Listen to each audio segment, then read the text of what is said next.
inner view should influence how you see your world versus how you see things from the inside. When I'm in a Crown and Sash, people want to talk to me more, and it just helps amplify the message of the nonprofits that I work with. Touching something isn't going to give you COVID. It's about what happens after, right? So the gloves aren't really the answer. The answer is to keep your hands clean. You've just heard snippets from a few of our guests. Fantastic presentations, so stay tuned for more.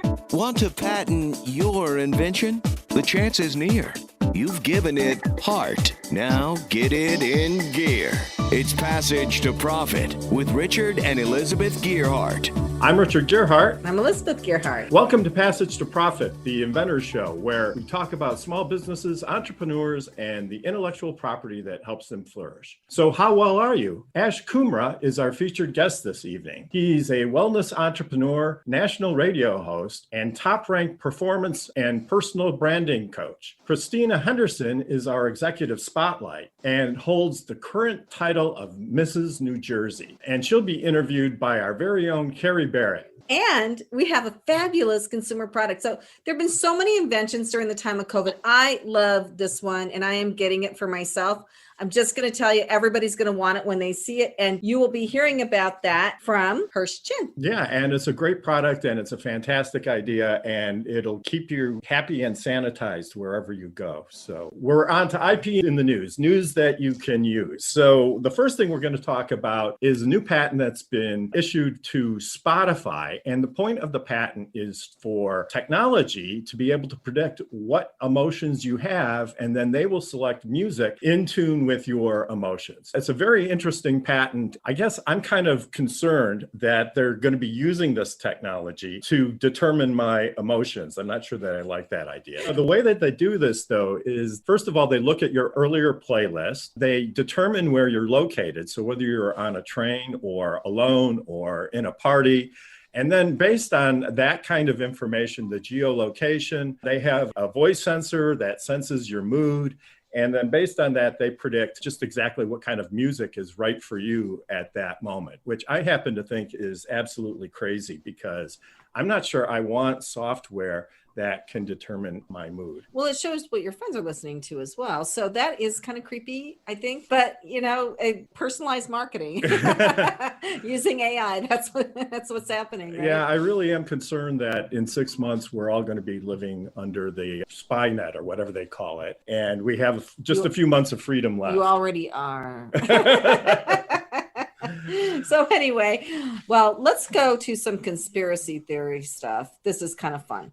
So I am going to show you this. This is what I'm going to be reading from. This is from the War Zone, which I stumbled across online when I was looking for Patent Palooza stuff. And the name of this is The Secretive Inventor of the Navy's Bizarre UFO Patents Finally Talks.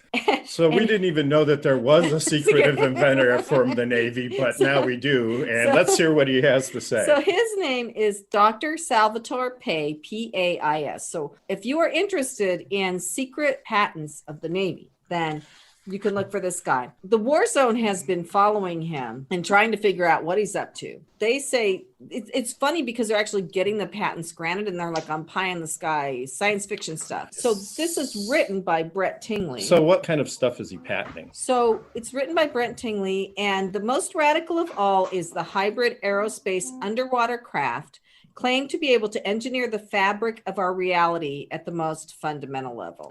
I've already got one of those. Why does he need to patent that?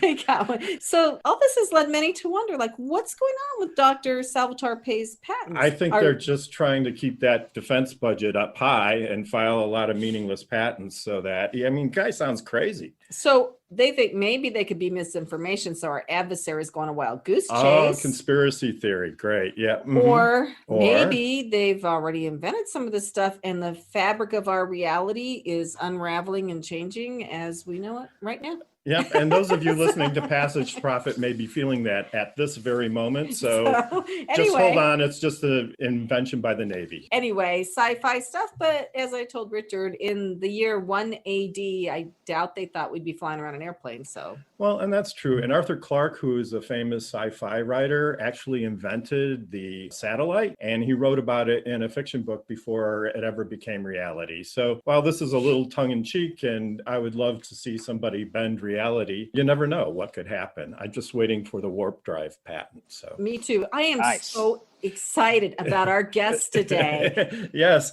Ash Kumra, welcome to the show, Ash. We know that you're a podcaster, a nationally syndicated radio show host, and you're all about wellness. So how are you feeling right now? Are you well? Well, I'm laughing so much in my head. You two are like this comedic duo. You guys need to do stand up. I'm serious. I really enjoy just hearing you talk. You guys are I love your dynamic. But on a serious note, I'm super happy to be here. Honored to be here with all these amazing guests.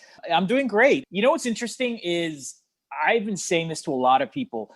I am very happy about 2021. And when I say that, it's not political. I just get this vibe that everyone wants to find ways to normalize their life. I don't know what you both think about that. We have been in our business, I'm an intellectual property attorney, and actually things have been pretty steady for us. But the things that we miss are the things like getting together with our family as often, being able to go outside. Going to restaurants was one of our favorite pastimes. And I think a lot of people are missing out on those activities. So I'm desperately waiting to get back to that. I'm excited about 2021. I think that we're going to come out the other end of this dark tunnel we've been in. And I think people are going to be so much more appreciative. I know I am. You know what? Yeah, that's really a good point. Yeah. Yeah. The reason why I say that is because I feel that what you just said, Elizabeth, is really key, is that gratitude is being tested to another level right now. So one of the reasons why I love wellness, one of the reasons why I love doing what I do and have conversations like this with you all is because I think we need to remind ourselves that it's more important than ever to appreciate what you have right now. And I think gratitude, and I think being kind, and I think embracing the uncomfortability and saying, you know what, I dealt with some stuff, but there is a light at the end. I don't know. I just feel really good about all that. And I feel that there's this collective energy around. And I feel that this year, we're going to see more of that. So when I think of wellness now, I think wellness is less about just your skincare routine or are you meditating. It's more about how are you appreciating what's in front of you? Right. And I think two of the people that we have on the show today, actually everybody that we have on the show today has redone things for COVID. They've come up with very clever, intuitive inventions or different ways to do things based on the reality we're in now. And they're going to carry that forward into 2021. And it's like the creative juices have just been flowing. I mean, certainly at the law firm where people bring patents and trademarks, there's been a lot of activity. But Ash, you know, you're so right, because it's been so easy to focus on what we've lost. And that puts you in a certain spot. And if you reverse that and think about what you have, that can make a real difference. I think that will help people move forward. And as Elizabeth said, the gratitude of what came before and what you have now, I think those are really great points. It's interesting. You were talking earlier about these conspiracy theories and the Spotify patent in another segment. I wanted to share another scary thought. And this is like not fake news. Did you know that Elon Musk has actually tested the Neuralink into a monkey's brain? Yes, I saw that. And that is terrifying. And the monkey was able to do human Play video stuff, games. right? Yeah, play video games. But what if the Neuralink is in your head to make you be more grateful and just make you to find the positive in things? Would you still not want to use it? The question is, who gets to decide? Yeah, right? yeah. Because if it's somebody you like and it's the types of thoughts you like, then you're cool with it. If it's not, then what can you do about it? Can we take a step back? And Ash, can you explain exactly what the Neuralink is? Yeah. So, and again, I'm just going off of the traditional news sources like CNBC and other kind of financial news. But essentially, the Neuralink is a chip that is in your brain that basically allows you to have enhanced cognitive abilities. And for some people who might have, let's say, your legs can't move, it would have a way to have your brain essentially connect with the different parts of your body to allow certain physical actions that you normally might not have, like if you couldn't walk or if your back was broken or things of that sort. So that's the theory behind it. For me, it sounds normal because I think anyone who grew up watching Star Trek is like, you've seen data and you've seen all these different neuroscientific cross technologies. But yeah, that's essentially what Neuralink is, I believe. And I don't know if the intention behind it was meant to do those functions, but you talk about 2021 and repivoting and changing. I think these technologists and visionary type thinkers are probably saying, what else can I do given what's happening? Maybe they're trying to accelerate the neural link because they're seeing that a lot of people might not trust themselves or they want to have this thing. I don't know if I would ever use it, but I think there's some people who generally want it. I think that we've all been trained to be afraid of things like that because you can't make a good movie unless something goes wrong. Well said. Well said. Yeah, we've seen what happens when you put one of those things in your head, right? It does seem like there are a lot of positives, But that's for sure. If I could put the Neuralink in and become smarter, that's so tempting. Is it really though? Have we really done that well with the brains that we've got on this planet? What is smarter going to solve, right? Well, some people have. Well, maybe we should have Kenya weigh in on this. Oh man, I don't know if you want me to.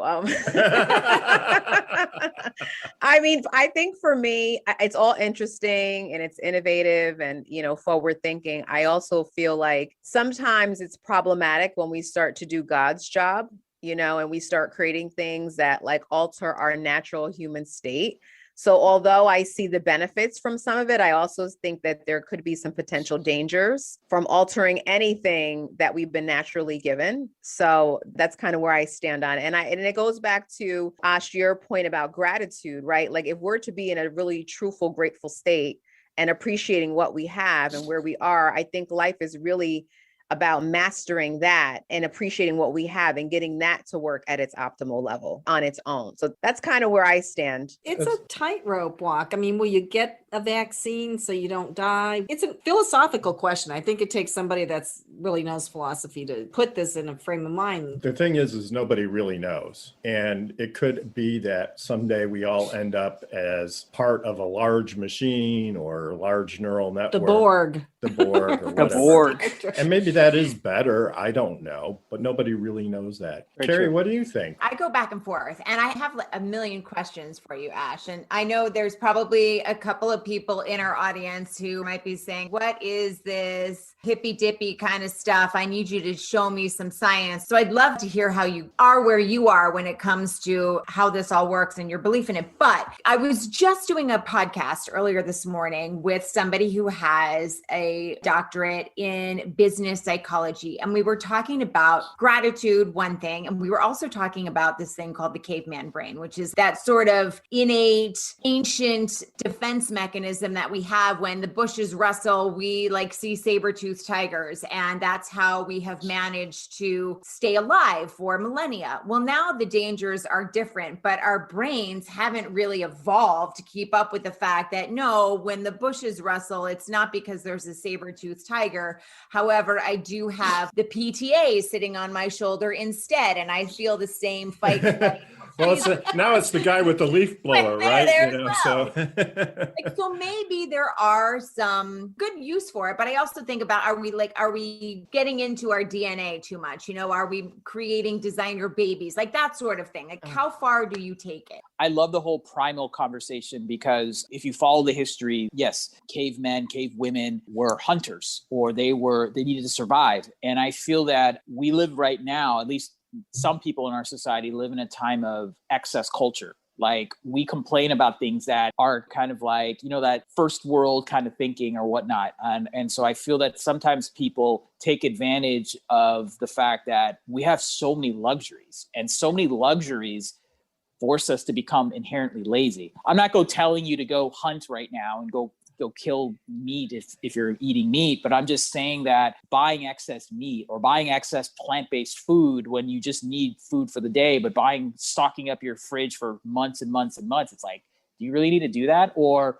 like you said, complaining about things that are so like, do you really need this in your life? And I think one thing that 2021 has taught me, the reason why I'm bringing this up is I think 2021 and the unfortunate recession or quasi-recession we had for 2020, and maybe it's continued a little now, is that it's made people realign with that primal self of what do you really need in your life? Like, do you really need to go shop and buy all these things? You really need to go drive and go to all these events. You really need to have certain people in your life. And I'm not telling you to cut people just to cut people, but I think people need to focus on the quality, not the quantity of their life. And so that goes back to that ancient primal days of our ancestors. And so that's what I hope more people tap into. I don't want them to use the unfortunate situations to make them realize that. I hope they can do that with self-awareness. I hope that answers your question.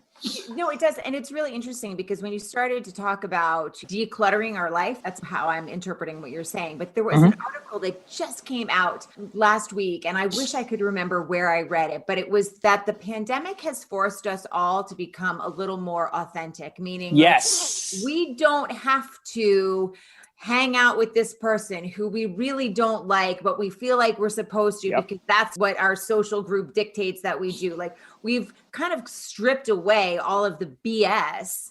And it's forcing us to, in a good way, be a little more real. Be more real. And I think there's a lot of reasons why this excess culture's happened. I have a love-dislike relationship with social media. I mean, I'm on social media right now talking to you all, so I love the communication capabilities, and it's been able to allow my podcast, my radio show, and other content I do reach audiences I would never reach.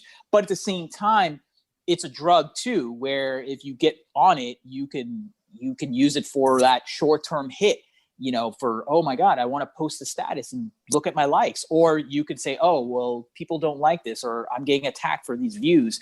And so I feel that excess need to get validation is an anti-primal trait. Because like you said, back in the days, people needed to survive. Back in the days, people had to go do things to get their food, to provide for their family, and provide things for the people that matter. And I think this excess culture, which is the anti-primal state, is when you're so dependent on external things that really don't matter. And I feel, just to conclude, that this normalization mentality that I said about 2021, I feel more people are realizing what you just said, Carrie. And I'm not saying cut social media. I'm not saying cut people in your life, but I'm just saying be more mindful about the things that matter in your life. And I feel that people are more cognizant of that in 2021, regardless of what views you have.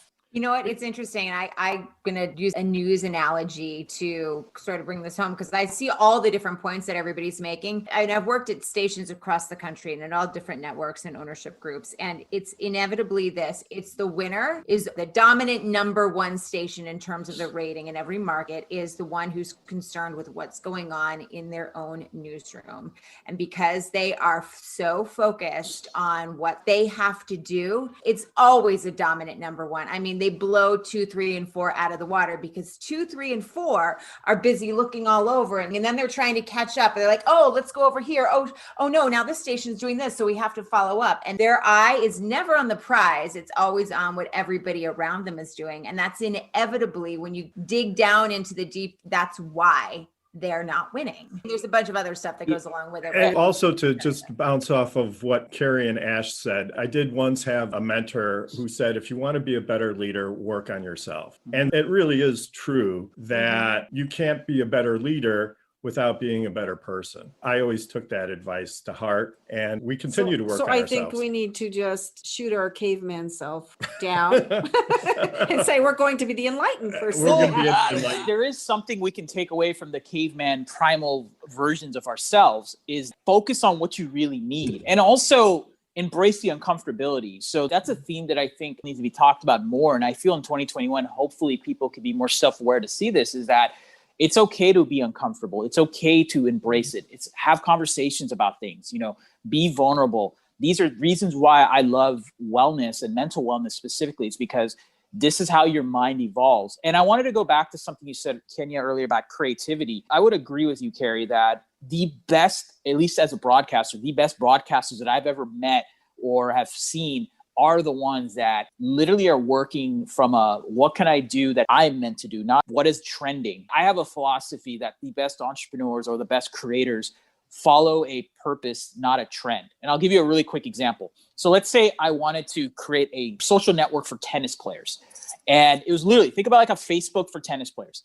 There's two ways to think about it. If I did it from a trend standpoint, it's because, there's a lot of advertising dollars in tennis right now. And there's a big audience, like let's say 18 to 35-year-old women are now playing tennis. It's the rage. I want to do it, but I've never played tennis. I just want to do the business because it makes sense. It's dollars and cents and I can get bought out one day. Someone who's doing it from a purpose-driven standpoint is like, hey, maybe I played in my past, or maybe I have kids that play tennis And I generally feel that tennis can help people. I generally feel that tennis is something where it's not only going to help people, it's going to be a big business opportunity. Now let's go to a scenario. Let's say the advertising market for tennis dollars went down and the whole social network was driven on ad dollars. Someone who has a trend-based thinking will do that thing where I failed. I'm going to fold shop, all this wasted effort, blah, blah, blah. And I'm going to be that person who wallows and goes to some venting group to talk about my failed business. But someone who's thinking from a purpose standpoint is like, you know what? It didn't work out. I'm going to pivot, or I'm going to find a way to make this work. I'll make changes to the business. Heck, I might not just do tennis anymore. I might make it badminton to add, because my mind is clear that I'm in this for the long run. And I feel that people who get this purpose-driven mentality are people who do the inner work on themselves. That's where the whole reason why I bring this example up. Right. And I think that goes back a little bit to what Kenya was saying about being ourselves and not putting some chip in our brain, right? Exactly. So we've come full circle, and unfortunately, our time with the segment is up. Yeah. Ash, where can our audience find you? Well, my name is pretty synonymous at all my platforms. So ASHKUMRA. So I'm on Instagram, I'm on LinkedIn, I'm on Facebook. And then my company, it's interesting you bring how to reach me. I'm actually, by the time this show airs, I'm actually launching a habit-based platform. So one thing I want to do this year is I want to help people focus on building wellness habits. And so we're launching a platform for these 7-day habit challenges, and it's called Habit Crew. So you'll be able to look it up in end of February, habitcrew.com.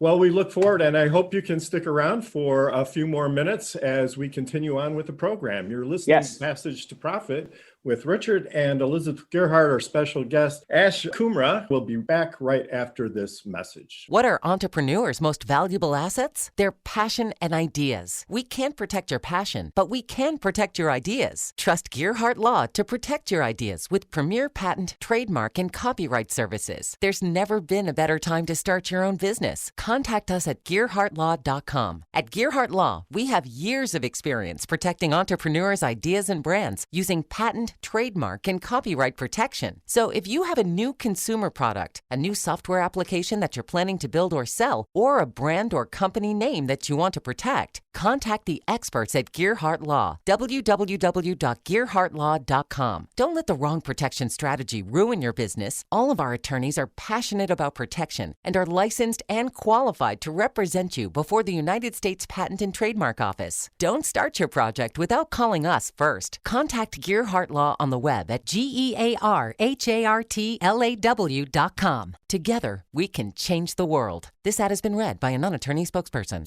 Now back to Passage to Profit. Once again, Richard and Elizabeth Gerhardt. We just had the most fascinating discussion about human nature and wellness. And what's happening in 2021 with Ash Kumra. Yeah, right? And gratitude, the whole ball of wax. So if you missed that segment and you're just tuning in now, make sure to go to our podcast, which will be available tomorrow and on all podcast networks, right? And if you want to see the amazing people that are on the show, go to our YouTube channel, Passage to Profit Show. It's really fun to watch people talk. Yep, it sure is. And this has been fantastic so far. And now I'd like to introduce our very own Carrie Barrett, who's going to be talking with Mrs. New Jersey, Christina Henderson. So can I just say a word about Carrie? You can, yeah. So Carrie is an Emmy award-winning TV anchor who now has her own consulting business, Carrie Barrett Consulting, which Richard and I are using to try to improve our performance on Passage to Profit. So, you can be the judge, audience. We asked her to interview Christina. We just started working together.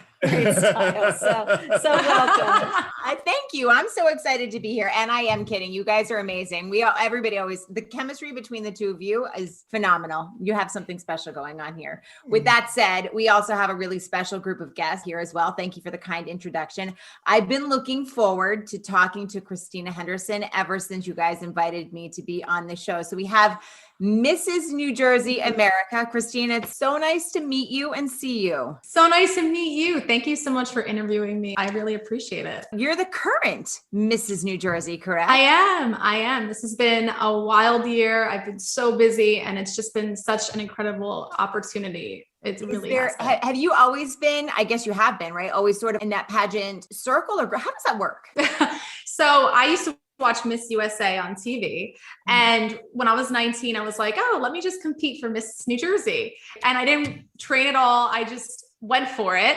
And I got the best interview award, but all these other girls had really trained hard for it. And I got that pageant bug. You know, I really enjoyed meeting these other women who are really out in the community, making a difference. And I learned that it's not just about strutting your stuff on a stage. It's about giving back to the community. And I always loved working with nonprofits. So it kind of aligned with my values and my goals, and just making friendships with like-minded women was pretty incredible. So then I gave it another go for Miss Massachusetts when I was 24, and I competed for that. And I was a finalist, and I got Miss Congeniality, most photogenic. And I had thought that was my last pageant. And then I found the married pageant, Mrs. And I'm already, again, so involved in nonprofits that I said, why not? Let me just go for it.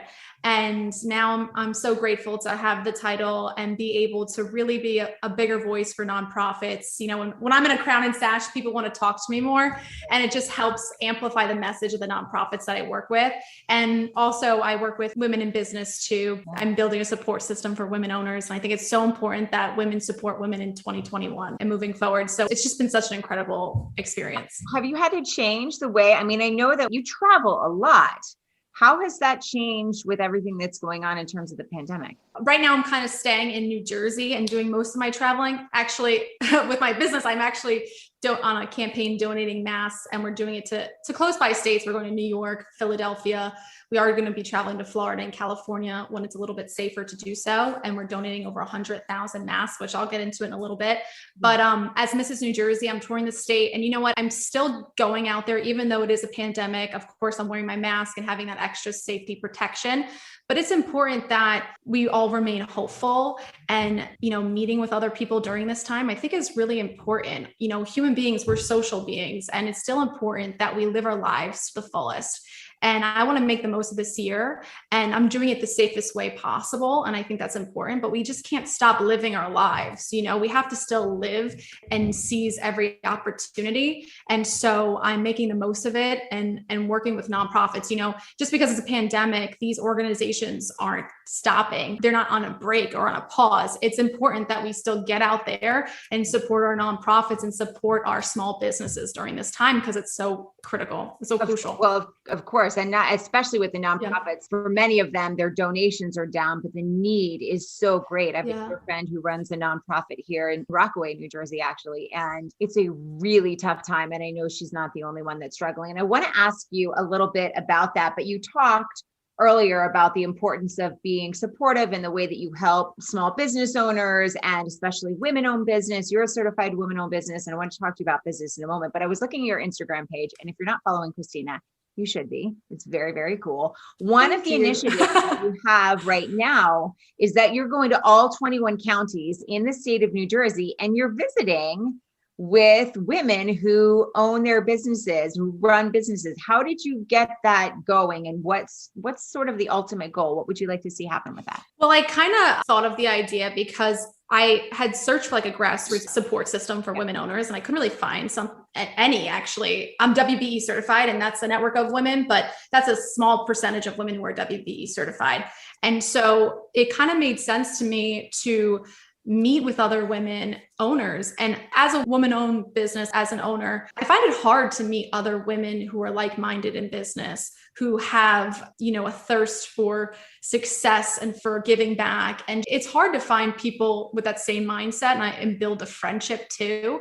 And so I really wanted to make that a part of it as well. Also, with this difficult time, I wanted to meet with these women owners and discuss how they pivoted their business and how they kept their businesses alive and successful during this difficult time, you know, for small businesses. Yeah. So I was so excited to start my tour to the 21 counties in New Jersey. And I'm a Jersey girl, raised in New Jersey, but I haven't seen some of these counties and these towns ever before. I haven't even heard of some of them. So it was a great experience to start. And it's just been incredible. And I'm still continuing my tour. I'll be in Bergen County tomorrow. And I've just had the most incredible experience, seeing the hope on people's faces. And people have been so welcoming and so warm to me. I went to the town of Frenchtown, New Jersey, which I've never been to before. And if you haven't been, I highly recommend it. It's this very charming town. And I was there in December, and it was all decorated for Christmas. It was like a Hallmark movie town. It was awesome. And the mayor was there and the policemen were there to welcome me. And 90% of the businesses in Frenchtown are women owned.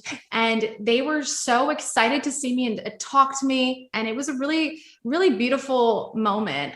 It was Christmas time. So I really felt the magic of Christmas during the pandemic. One of the women owners told me a story about how her neighbor's business was suffering, and another business came in and helped pay their bills. And then I visited a bakery in that town, and they told me, don't leave without trying the bakery down the street.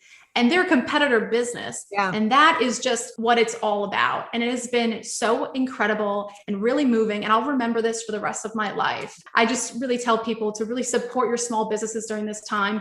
When you grab a coffee, don't run to Starbucks. Think about supporting your small businesses because they're hurting right now during this pandemic. And that's really why I'm doing that. I love that you talked about how, it sort of goes back to a little bit of what Ash was saying, but not coming from that scarcity mindset, and instead coming from a mindset of where there is enough for everybody. It may look a little bit different than it did, 10 months ago or approaching 12 now, but that is truly where so much of that belief in giving back and actually living it, not just saying you want to do it. And I want to talk to you about your business and how you give back. You mentioned that you were on a sort of a coast to coast tour for delivering PPE and masks. Your business is called Henderson Promos, and you're a promotional company, right? We can see some of the swag that you have behind you, but tell us a little bit about what you do and why giving back within your industry and within your business is so important. Henderson Promos, we're a promotional products company. Like you said, we do swag. We put logos on anything like t-shirts, hats, bags, you name it. We offer over 700,000 branded items.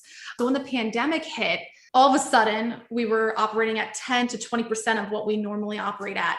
So we had gone from our most successful year ever in promos to now 10 to 20%. And you got to think about that for a second. We have employees we have to pay. We have bills we have to pay. So that was a very scary time. All of a sudden we were worried and we had to really think fast.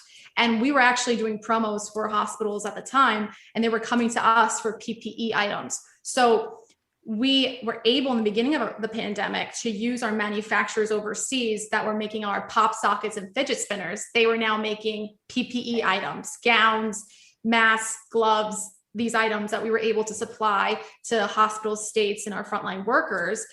But I was on the phone with cargo ships and private planes, highly stressed out, dealing with large numbers. It was very risky for our business, and it was too much stress, shipping delays, but we were able to get the items to the people who need them most. But what we decided was we need to keep it in the USA. We need to find a way that we can provide this and not rely overseas. So we partnered with a company in California. So now we're making 3-ply masks, and we're able, and N95 masks pending NIOSH approval. And we are supplying the state's hospitals, frontline workers, Fortune 500 companies with the PPE, the 3-ply masks that have that extra protection. And we're also doing the gowns and gloves and things like that as well. But these are such critical items, and we should really not be looking overseas when we can make it here in the USA, and we're able to employ people in the USA. And I think that's so important during this time. There's so many Americans out of jobs, and I don't understand why we keep going overseas when all these items can be made here in the USA, and they are being made.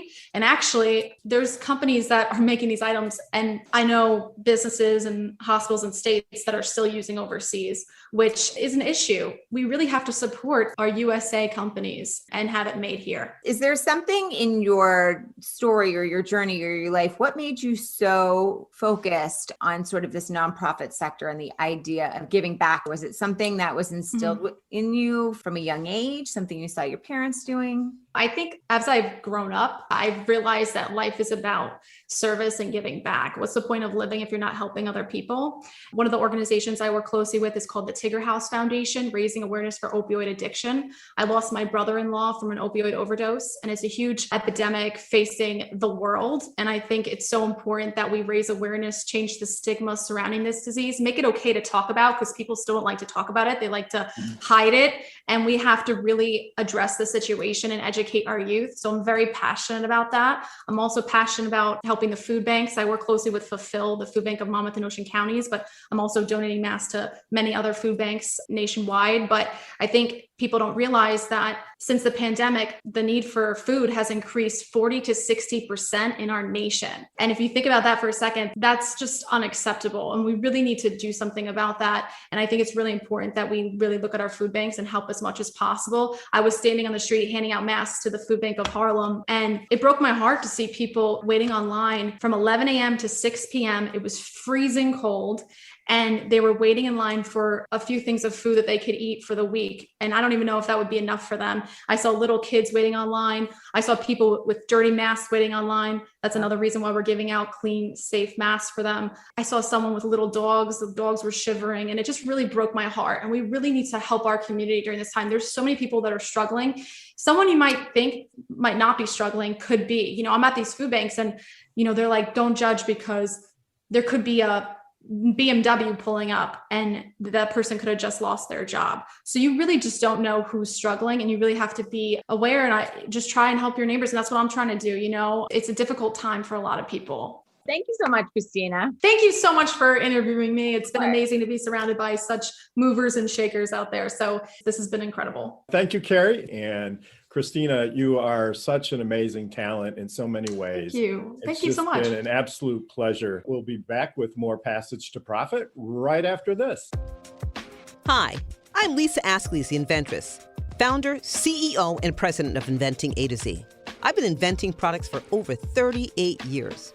Hundreds of products later and dozens of patents. I help people develop products and put them on the market from concept to fruition. I bring them to some of the top shopping networks in the world: QVC, HSN, eVine Live, and retail stores. Have you ever said to yourself, someone should invent that thing? Well, I say, why not make it you?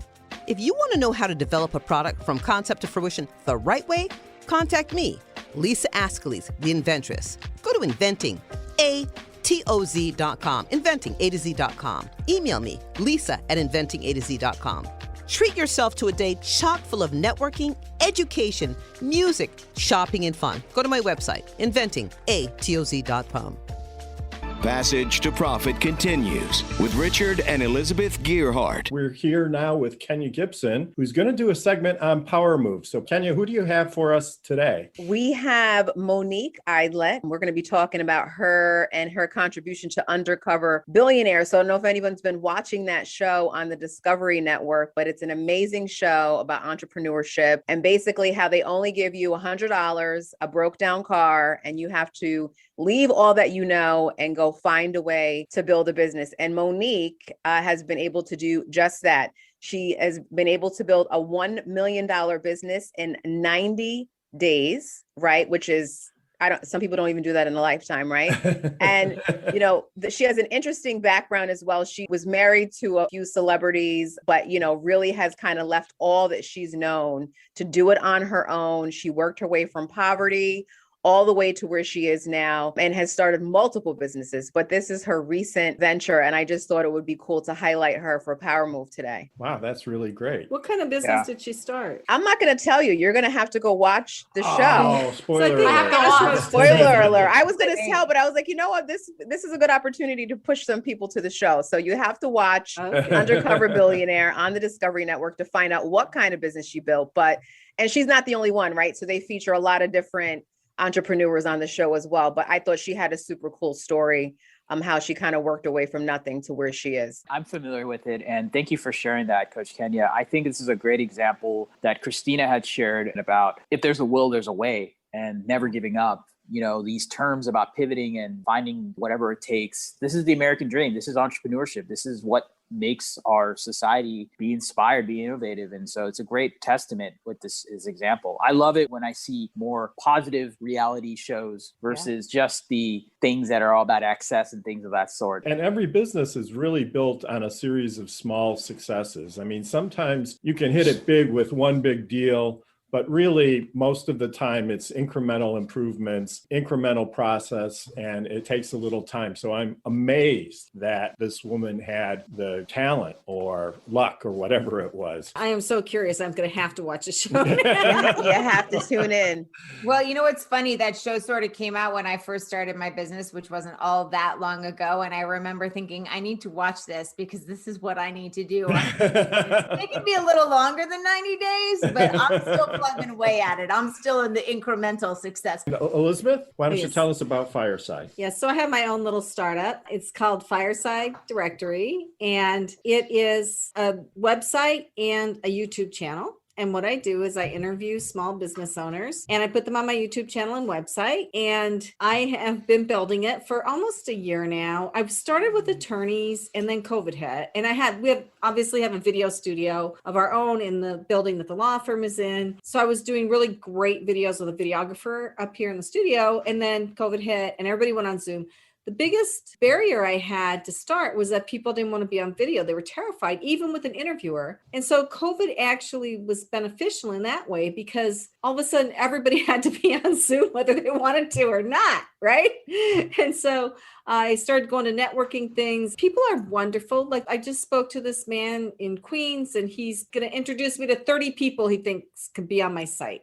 So I'm growing it. Of course, I'm not always going to be able to do all the interviews myself. So I'm going to try to get business interviews from other people, but I want it to be the Wikipedia of small business by video. So I really expanded it during COVID from just being attorneys to being all small businesses. And a lot of people are doing things like this now, but as we've discussed on this show, it doesn't really matter if Carrie Barrett makes a lot better business video than I do of someone. I mean, that video could come on my site, but everybody does it different. So yeah, there are a lot of people doing business videos now. Some people like my interview style and they want to do an interview or they want to put a video on that they already have it. That's cool. Yeah. And well, I think the neat part about having a directory is if you don't have a place to put your video, or if you're not a web person and you don't really know where to put it on your website, you have it on a directory. And on YouTube. And YouTube is the second most searched engine after Google. So yeah, so you have a video on YouTube of yourself.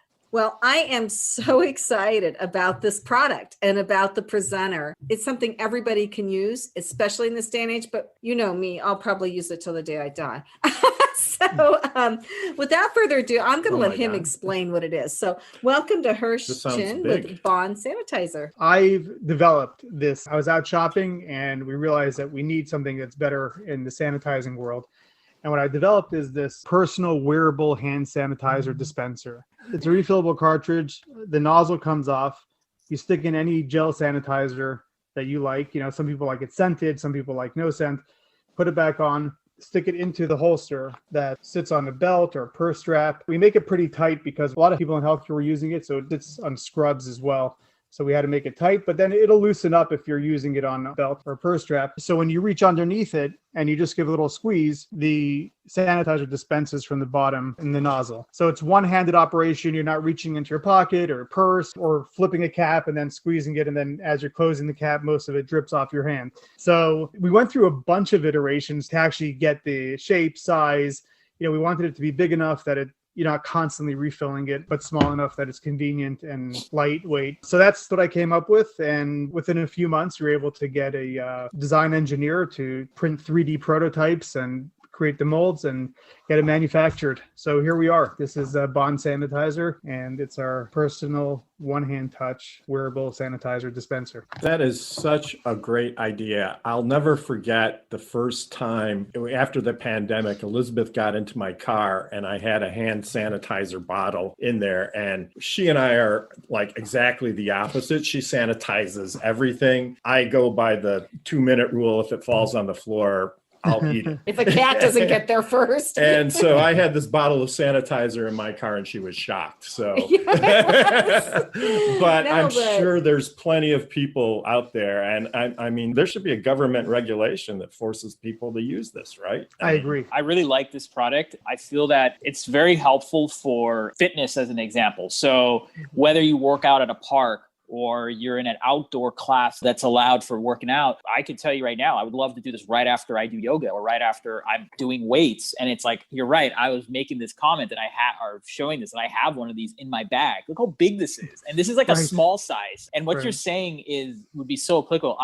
No joke, I'm going to buy one. So I really like what you're doing, man. Well, that was my question. I teach at a gym right now, and we have these really bulky, big dispensers that are right in front of the class. And I wonder, have you thought about doing a model like this for gyms and places where people are publicly working out? Because I feel like all we have now is this like pump thing, and people don't use it as much as they should because of where it's located. I feel like if it was in more of a universal place that they would maybe use it. The idea is, I would love to get into gyms. So, like, we've been branding a lot of people, and these are just some of the brands that we've done on there. But to get into gyms where gyms, let's say, would give this out to their members, they could put their logo, their phone number on it. And you're right, the pump on the wall, maybe it's conveniently located for some and not for others. Maybe it's empty when you get over there, or maybe there's like 30 people crowding around over there and you don't want to jump in there and get too close. This is your own. Nobody else is touching it. What I really like about it is that you don't actually know what's in those other sanitizer containers. They do expire. Again, people aren't going there going to check the expiration date on the gym sanitizer. And I'm not saying that they're putting in expired stuff, but if somebody wants to have a little more control, and then the truth is when somebody's in a store and they touch a shopping cart or whatever, there's this little bug in their head. It's like, my hand is dirty. I got to find something. I got to get somewhere. And like from a very basic mental health standpoint, it's like, I just sanitize and it's off my head. It really just alleviates. Touching something isn't going to give you COVID. It's what happens after, right? So the gloves aren't really the answer. The answer is to keep your hands clean. And this, I think, just checked all those boxes, and the feedback has been incredible. And I think this idea is great because I do fumble around and I do worry about what I'm touching. And if I could just have it and squirt it and know it's my own sanitizer, nobody else has even touched the bottle. And I'm not going to get some weird, we're worried about COVID now. What's it going to be next year? So right. I'm going to stay sanitized. And whatever it is. So that was fun, but I think we're running out of time. We're going to do a quick wrap up after this commercial. This has been a great show. What interesting conversations. Yeah. And Hirsch, can you let our listeners and our audience know where they can find you? Check out bondsanitizer.com, BOND. Sanitizer. The name came from people bonding and connecting because we were so separated when COVID hit and nobody was shaking hands, nobody was high-fiving. Everyone was at maximum doing the elbow bump, but we wanted people to be able to bond again and be able to high five. So that's where that name came from. And bondsanitizer.com. Check us out. There's singles, multi-packs, family packs, business packs with logos on our website if they put in, because it's Passage to Profit. If they put in Passage 15, they'll get a 15% discount for your listeners. You are listening to Passage to Profit, the Inventor Show with Richard and Elizabeth Gearhart, our special guest, Ash Kumra, and our executive spotlight, Christina Henderson, our wonderful interviewer, Carrie Barrett. And we will be right back after this message. There's never been a better time to start your own business. The opportunities are infinite and only limited by your imagination and enthusiasm. At Gearhart Law, we believe the most successful companies all have one thing in common. They start with a solid foundation first. Gearhart Law has years of experience protecting entrepreneurs' ideas and brands using patent, trademark, and copyright protection. So if you have a new consumer product, a new software application that you're planning to build or sell, or a brand or company name that you want to protect, contact the experts at www.gearhartlaw.com. Our professionals will create a custom strategy designed to fit your needs and your budget. All of our attorneys are passionate about protection, licensed and qualified to represent you before the United States Patent and Trademark Office. Don't start your project without calling us first. Visit gearhartlaw.com. Together, we can change the world. Visit GEARHARTLAW.com. This ad has been read by a non-attorney spokesperson. Now more with Richard and Elizabeth. Passage to Profit. It has been a truly remarkable show in every way, hasn't it? It has been. I'm going to go through who we had, but if you missed it, our podcast comes out tomorrow. You can also find it on our YouTube channel, Passage to Profit Show. I would encourage everybody to subscribe to the YouTube channel because we get some beautiful guests and also very great conversations, and you can see them on YouTube. Absolutely. We have gone from the very deep to the very clean. So I think that we have Done a deep So to recap, we had just one of the most interesting conversations we've ever had on the show, honestly, with Ash Kumra, who is a wellness entrepreneur, radio show host, but really, I think a deep thinker. And a cool guy too. He thinks a lot of cool and stuff. So thank you. It's spelled ASHKUMRA. So you can find him at ashkumra.com. You can find him on Instagram, and he's starting something new, which should be started by the time this airs, called habitcrew.com. So look for Ash. He'll blow you away if you ever get in a conversation with him. Then we had Carrie Barrett, who has Carrie Barrett Consulting. She's a media consultant. She helps you look better on media. Emmy award-winning TV anchor, yes. And so the way she spells her name is KerryBarrett.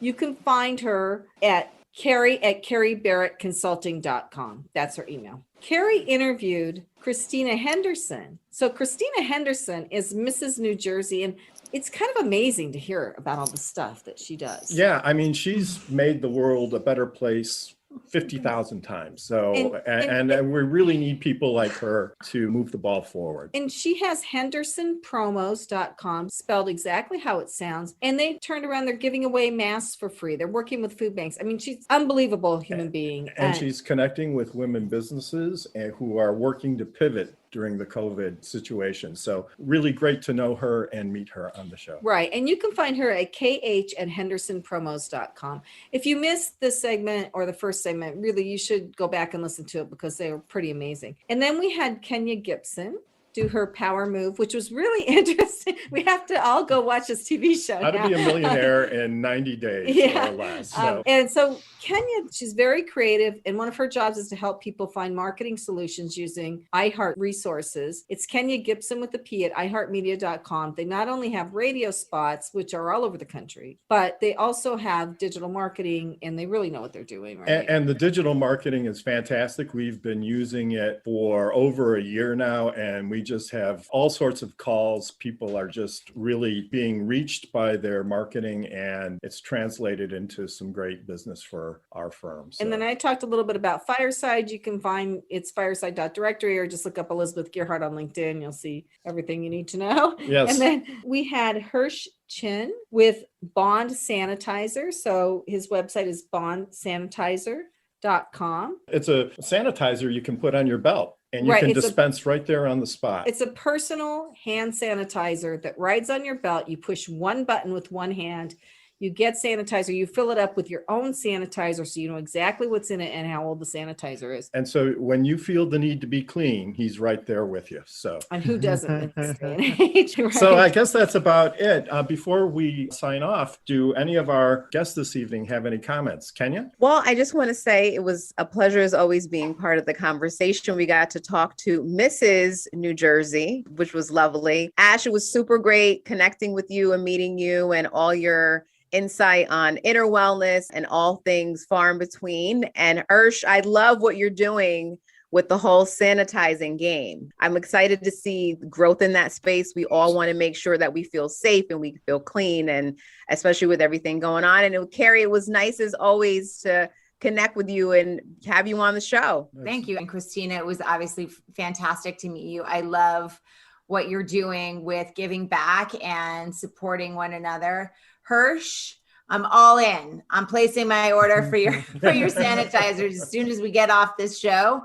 And Ash, it was a delight to talk to you as well. I love the way that you're making us all think a little bit deeper about where we are and our line of sight, really, when it comes to being our best self. This was a very insightful conversation. I love media that is about giving you the ability to share perspective, giving you the ability to think out of the box. I love the fact that this show focuses on entrepreneurship and innovation. I strongly believe, like what Christina had said about the Made in USA, it's what powers Made in USA is entrepreneurship and building businesses, whether it's small, medium, whatnot. So I just want to thank you all. So that's about it for us this evening. We'd like to take this opportunity to thank all of the people that make this show possible. Noah Fleischman, our producer at iHeart, Alicia Morrissey, who's our program coordinator who puts these shows together. She does such a great job. Thank you, Alicia. Angela Wolf, our video editor. She is one fantastic editor. Don't forget to like us on Facebook, Twitter, and Instagram. And also check out our YouTube channel at Passage to Profit Show, and you'll get to see everybody and you'll see how much fun we're having.